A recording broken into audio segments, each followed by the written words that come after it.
चारी सीटा किती आहे काय काँग्रेस बलाबल काय काय आमच्याकडे मोबाईलच नाही.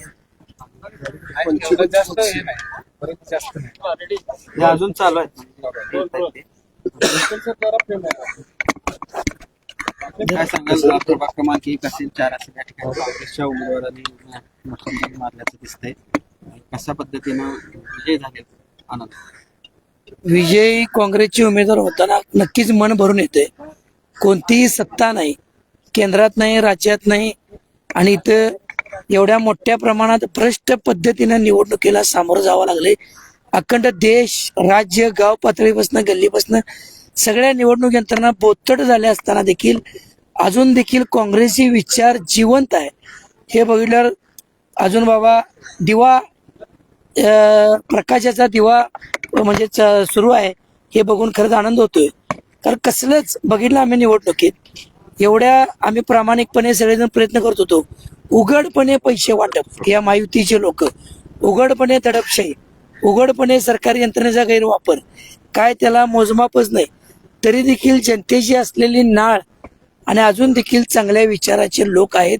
सगळंच काय निराशा नाही आहे असं दाखवणारा हा निकाल आहे. आणि काँग्रेस पक्ष कोल्हापुरातून संपलेला नाही. बंटी पाटील नावाचं वादळ हे कोल्हापुरात आहे, काँग्रेस विचार आहे हे सिद्ध झालेलं आहे. खरं तर राज्याचे मुख्यमंत्री उपमुख्यमंत्री प्रचारासाठी कोल्हापुरात आलेले होते. असं असताना देखील महायुती आणि काँग्रेसमध्ये काठीकी टक्कर दिसते. चुरस अजून दिसते एकूणच निकालाच्या आकडेवारी. हेच तर लोकांनी ओळखलेलं ना. ही सगळी एकत्र काय आल्यात.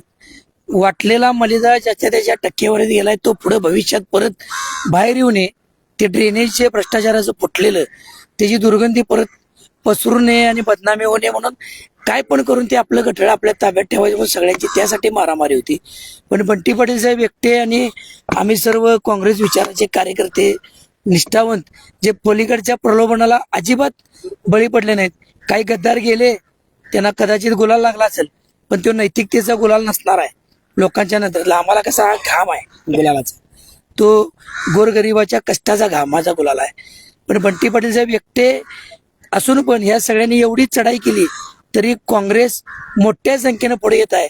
हे खरंच एक चांगल्या लोकशाहीचा आणि म्हणा लोकांचा एक चांगला विचार आहे. कोल्हापुरी विजय हा. तर विधानसभा निवडणूक देखील आपण लढवलेली होती. त्या ठिकाणी जरी अपयश आलेलं असलं तरी नगरसेवक म्हणून आपला विजय झाला. काय नाही, पक्षानं दिली जबाबदारी, आमदारकीला थोडक्यात पराभव झालता.